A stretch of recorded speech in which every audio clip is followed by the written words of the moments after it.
Hello and welcome to another episode of Current Affairs MCQ. Let's begin with previous day question. Regarding the fact checking unit, consider the following statements. FCU has been tasked with flagging content deemed to be false information related to the central government and its agencies on social media platforms. If the fact checking unit identifies any information as false, online intermediaries will be obligated to remove it. The Supreme Court of India has struck down Centre's fact check unit, terming it as unconstitutional. How many of the statements given above is or are correct? Only one, only two, all three, none. The correct answer is option B.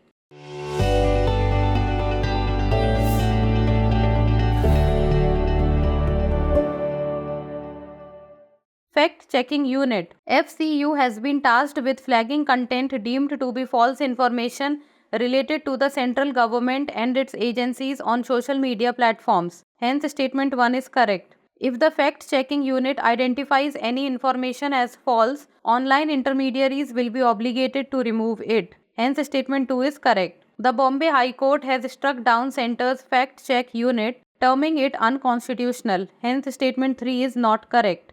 The court held that the amendment to the IT Rules 2023 through Rule 3(1)(b)(v) was violative of Articles 14 and 19 Clause 1 Subclause A and Article 19 Clause 1 Subclause G of the Constitution. Hence, option B is the correct answer. Now, let's begin with today's session. Consider the following statements. The Economic Survey 2024 has favored India plugging itself into China's supply chains through Chinese investments in India rather than importing from China. Bangladesh has the highest score of all emerging and developing countries as a potential alternative investment destination to China. Which of the statements given above is or are correct? One only, two only, both 1 and 2, neither 1 nor 2. The correct answer is option A. The Economic Survey 2024 has favored India plugging itself into China's supply chains through Chinese investments in India rather than importing from China. Hence, statement 1 is correct. According to a Rhodium Group report, India has the highest score of all emerging and developing countries as a potential alternative investment destination to China. Hence, statement 2 is not correct. Hence, option A is the correct answer. Next question. Regarding the Arms Trade Treaty, consider the following statements. ATT bars a country from supplying conventional arms if it has the knowledge that these arms would be used to commit war crimes. The treaty is binding on India since India is a signatory to this treaty. Which of the statements given above is or are correct? One only, two only, both 1 and 2, neither 1 nor 2. The correct answer is option A. The Arms Trade Treaty is aimed at regulating international trade in conventional arms. Article 6 Clause 3 of the ATT bars a country from supplying conventional arms if it has the knowledge that these arms would be used to inter alia commit war crimes. Hence, statement 1 is correct. India is not a signatory to this treaty. As a result, this treaty is not binding on India and cannot be judicially incorporated. Though some provisions of the ATT reflect customary international law. Hence, statement 2 is not correct. Hence, option A is the correct answer. Next question. Consider the following. Statement 1. In India, the central government can prohibit the export of defense goods due to India's international law obligations. Statement 2. Geneva Conventions obligates all states to respect and to ensure respect for international humanitarian law. Which one of the following is correct in respect of the above statements? Both statement 1 and statement 2 are correct and statement 2 is the correct explanation for statement 1. Both statement 1 and statement 2 are correct and statement 2 is not the correct explanation for statement 1. Statement 1 is correct but statement 2 is incorrect. Statement 1 is incorrect but statement 2 is correct. The correct answer is option A. Geneva Conventions. In India, the central government can prohibit the export of defense goods due to India's international law obligations. Hence, statement 1 is correct. The Indian Foreign Trade Act 1992 read with the Weapons of Mass Destruction and their Delivery Systems Prohibition of Unlawful Activities Act 2005 empowers the central government to regulate the export of designated goods relevant to India for various regions. These regions are listed in Section 3 Clause 5 and Section 2 Clause 1 of the WMDA and FTA respectively. Common Article 1 of the Geneva Conventions, which is binding on India, obligates all states to respect and to ensure respect for international humanitarian law. Hence, Statement 2 is correct. Both Statement 1 and Statement 2 are correct, and Statement 2 is the correct explanation for Statement 1. Hence, option A is the correct answer. Next question.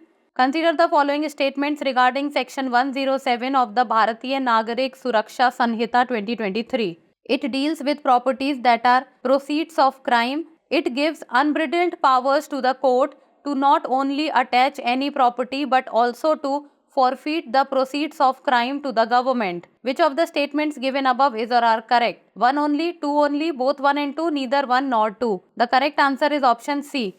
Section 107 of the BNSS, the Bharatiya Nagarik Suraksha Sanhita 2023, introduced Section 107, which deals with properties that are proceeds of crime. Hence, Statement 1 is correct. Section 107 of the BNSS gives unbridled power to the court to not only attach any property but also to forfeit the proceedings of crime to the government under certain conditions.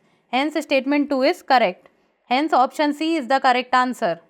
Next question. Regarding Ayushman Bharat Pradhan Mantri Jan Arogya Yojana, consider the following statements. The benefit of the scheme has been expanded to all senior citizens aged 70 years and above, irrespective of their socio-economic status. Due to the high cost of treatment, cancer and kidney transplants are kept out of the ambit of the scheme. The unique portability feature of the scheme ensures that beneficiaries avail treatment in hospitals across the country. How many of the statements given above is or are correct? Only 1, only 2, all 3, none. The correct answer is option B. Ayushman Bharat Pradhan Mantri Jan Arogya Yojana. The benefit of the scheme has been expanded to all senior citizens aged 70 years and above, irrespective of their socio-economic status. Hence, Statement 1 is correct. The scheme's scope is comprehensive, covering over 1,900 medical procedures, from complex surgeries like heart bypasses and joint replacements to treatments for diseases like cancer and kidney ailments. Hence, Statement 2 is not correct. The unique portability feature of the scheme has ensured that beneficiaries can avail treatment in hospitals across the country. Hence, Statement 3 is correct. Today, more than 29,000 hospitals across India, including over 13,000 private hospitals, are impaneled under the scheme. Hence, option B is the correct answer. Next question. Regarding the Indo-Pacific Economic Framework, consider the following statements. Indo-Pacific Economic Framework is a France-led initiative launched in 2022 to create a regional framework for deeper economic integration in the Indo-Pacific region. The IPEF has 14 members including Australia, Indonesia, Japan, Malaysia, New Zealand, Philippines, Singapore, South Korea, Thailand and Vietnam. India recently signed the Fair Economy and Clean Economy Agreements negotiated under the aegis of the Indo-Pacific Economic Framework. How many of the statements given above is or are not correct? Only 1, only 2, all 3, none. The correct answer is option A.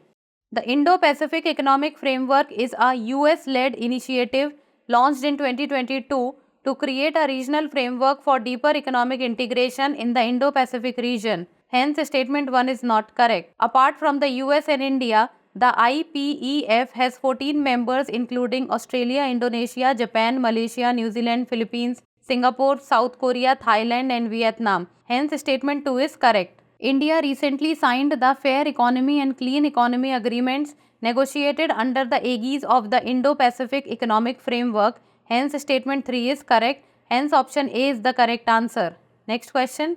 Regarding the MSCI All Countries World Index, consider the following statements. The MSCI All Countries World Index is the primary measure of global stock market performance. India ranks as the 5th largest market in this global index, tied with France. Which of the statements given above is or are correct? 1 only, 2 only, both 1 and 2, neither 1 nor 2. The correct answer is option C. The MSCI All Countries World Index is the primary measure of global stock market performance. Hence, Statement 1 is correct. India ranks as the 5th largest market in this global index, tied with France with a weight of 2.35%. Hence, Statement 2 is correct. According to Morgan Stanley, India crossed China to become the largest market in the emerging markets universe at the end of August. This is based on India's weight in the MSCI All Countries World IMI Investable Large, Mid and Small Cap Index. Hence option C is the correct answer. Next question. Regarding the National Financial Regulatory Authority, consider the following statements. The Companies Act 2013 provided the regulatory framework for the NFRA, but NFRA came into existence on October 1, 2018. The primary objective of the NFRA has been to strengthen the financial ecosystem and ensure the credibility of financial statements. It is tasked with regulating only listed companies and their audits. How many of the statements given above is or are correct? Only one, only two, all three, none. The correct answer is option B. National Financial Regulatory Authority.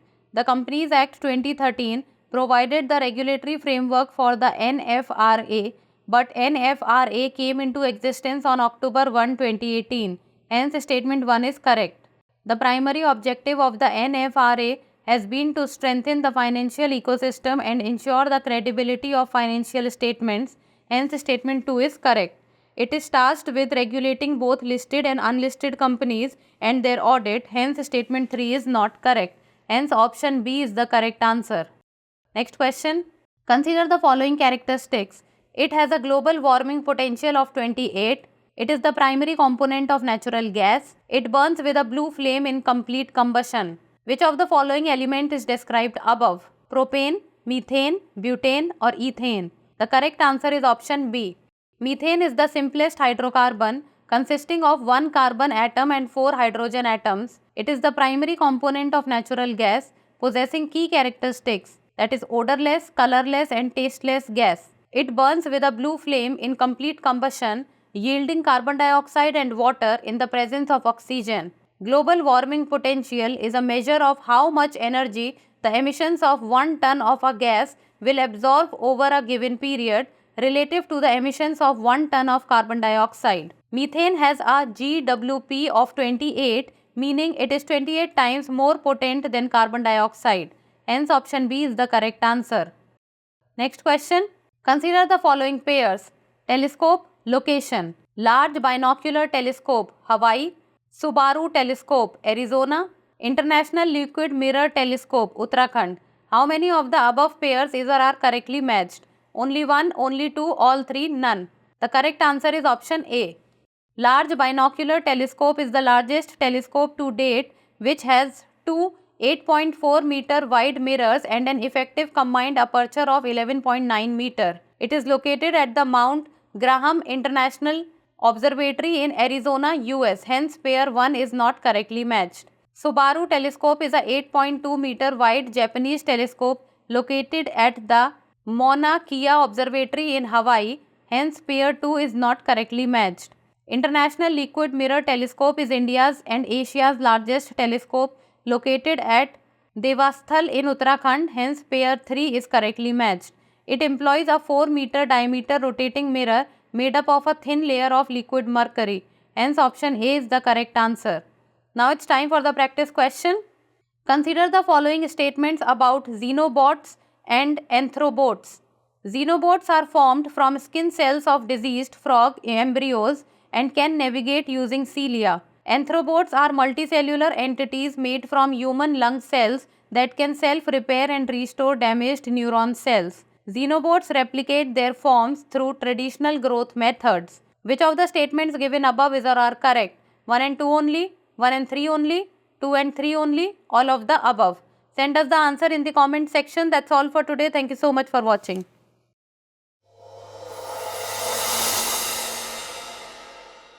For more informative content, like, share and subscribe, and do not forget to press the bell icon to get the notifications.